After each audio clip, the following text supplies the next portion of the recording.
Hey guys, Steven here. When I was first starting getting serious about losing weight, I searched YouTube for motivation, and I found tons of great videos showing workout routines from amazing athletes. But the problem was that I had is every one of them were in perfect physical shape. Not, my shape.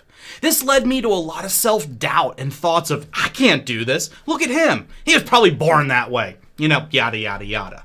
Basically, I was just making excuses. But still, there was a little bit of truth to that. At my weight and physical conditioning, or lack thereof, I knew I would just collapse if I attempted to run laps around the park just like these guys were doing in their channels.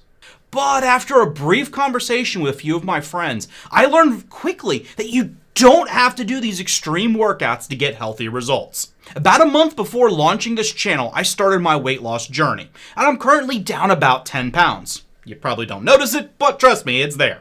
I've been averaging about 2.5 pounds lost per week.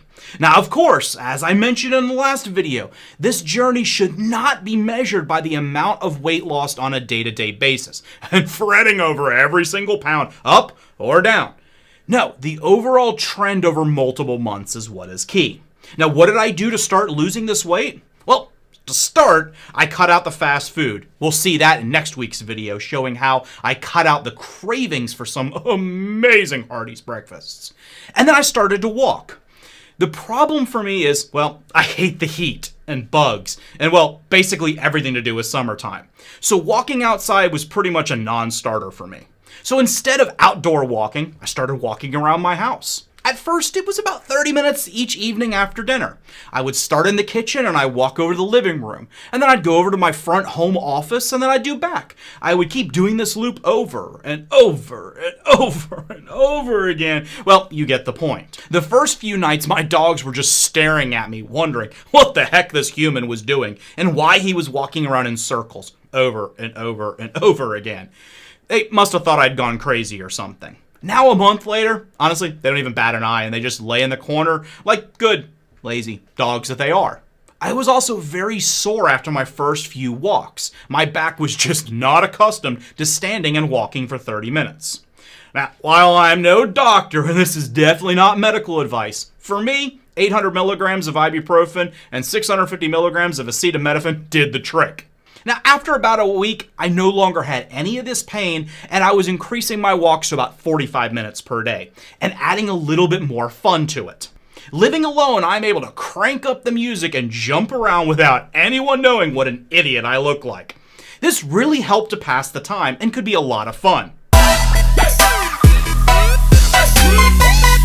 Now I'm about an hour each night on my walks, and I usually kind of break this up into two segments. The first 30 minutes or so is after dinner in the kitchen, the loop that I told you about. Then I would go upstairs and turn on the TV, and I would do figure eights watching my favorite YouTube channel, which, of course, if you haven't already checked it out, you most definitely need to check out The Stephen Carlson Show, where you'll get amazing financial advice twice a week.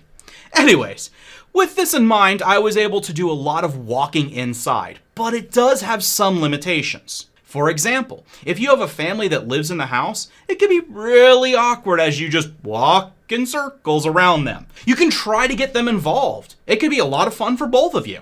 Now, another problem that you'll face is space limitations in your home. For me, I have a pretty large home with an open floor plan that's easy for me to walk around in. But even if you're working in a smaller house or an apartment, that just means you have to do smaller loops. You can still do the same amount of exercise, just your loops or your figure eights in your rooms are just a little smaller. Give it about a month of you doing this daily, and you will find yourself doing figure eights at work and other random places without even consciously thinking about it.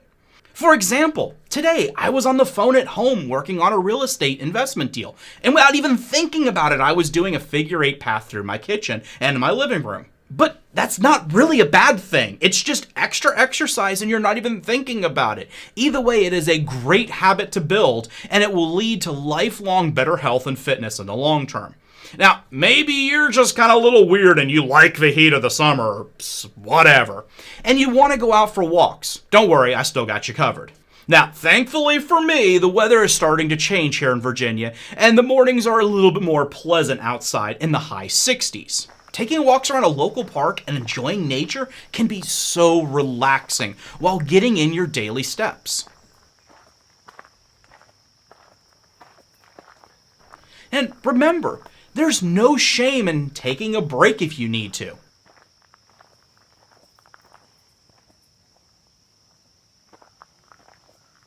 Even if you don't think it's very hot outside, hydration is key. Unless you want a paramedic like me showing up and sticking needles in your arm when you pass out from heat exhaustion. So make sure you bring a good water bottle with you. But don't go crazy with a $50 water bottle. You can easily grab one for less than $10 on Amazon. I'll give you a link down in the description of the one I use. Just make sure it's BPA free so you don't die of weird nasty cancer or something.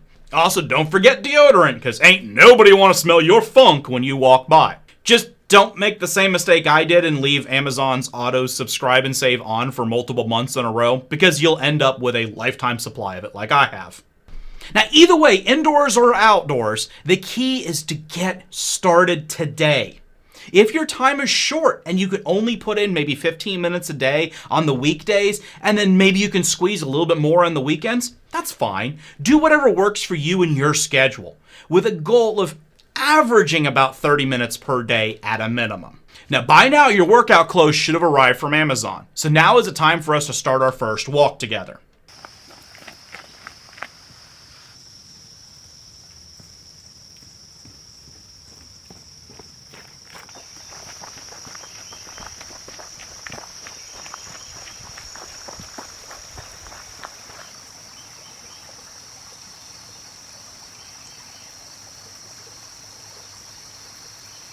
Okay, you're back now from your walk, right? Okay, great.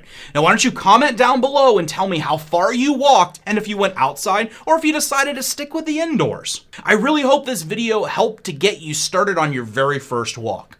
Please make sure you share this video with your friends. Thank you very much, and I'll see you on the next one.